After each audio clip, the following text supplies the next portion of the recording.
এই সাংবাদিকদের জন্য, এই বসুন্ধরার সাংবাদিকদের জন্য আজকে সকল সাংবাদিকদের ইমেজ আজকে খণ্ডিত হচ্ছে।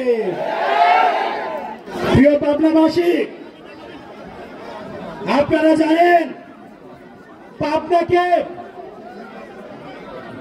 বিগত সময়ে আওয়ামী লীগের সন্ত্রাসীরা, ছাত্রলীগের সন্ত্রাসীরা যখন ঢাকা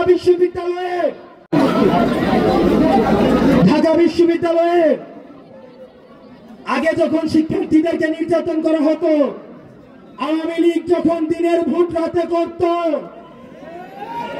আওয়ামী লীগ যখন মিডনাইট ইলেকশন করত, তখন দেখতাম ঢাকা বিশ্ববিদ্যালয়ের একদল শ্যামা দাস, একদল দল দাস হাসিনার পক্ষে 100 জন 200 জনের বিবৃতি দিত।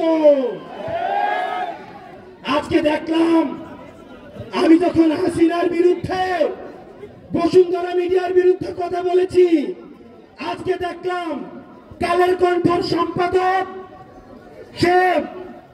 সে আরেকটা সংগঠনের পরিচয় ব্যবহার করে আমার বিরুদ্ধে সে বিবৃতি দিয়েছে।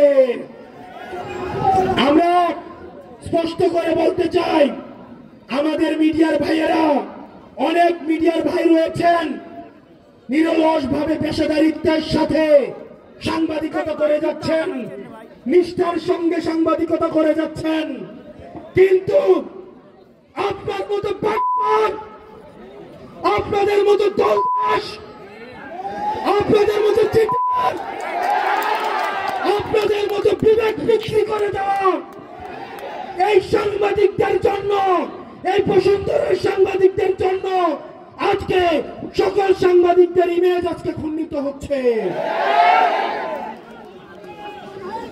আপনারা বিবৃতি দিয়ে আমাদেরকে আটকাইতে পারবেন না। এই বিবৃতি দিয়ে আমরা থামবো না। আমরা এই মিডিয়ার সংস্কার করেই ছাড়বো, মিডিয়াকে মাফিয়া তন্ত্র মুক্ত করেই ছাড়বো। কালের কণ্ঠের সম্পাদক যিনি হয়েছেন, আমরা জানি 5 আগস্টের পরে আপনি কোন পদ থেকে আপনি সভাপতি হয়েছেন, এবং এই বসুন্ধরা গ্রুপ তার মিডিয়া বাঁচানোর জন্য আপনাকে উনি অস্ত্র হিসাবে ব্যবহার করেছেন। এই হাসনাত আব্দুল্লাহরা থামবে না। আমরা মিডিয়ার স্বাধীনতা চাই, আমরা মিডিয়াতে চাই ফ্যাক্ট বেসড জার্নালিজম হবে।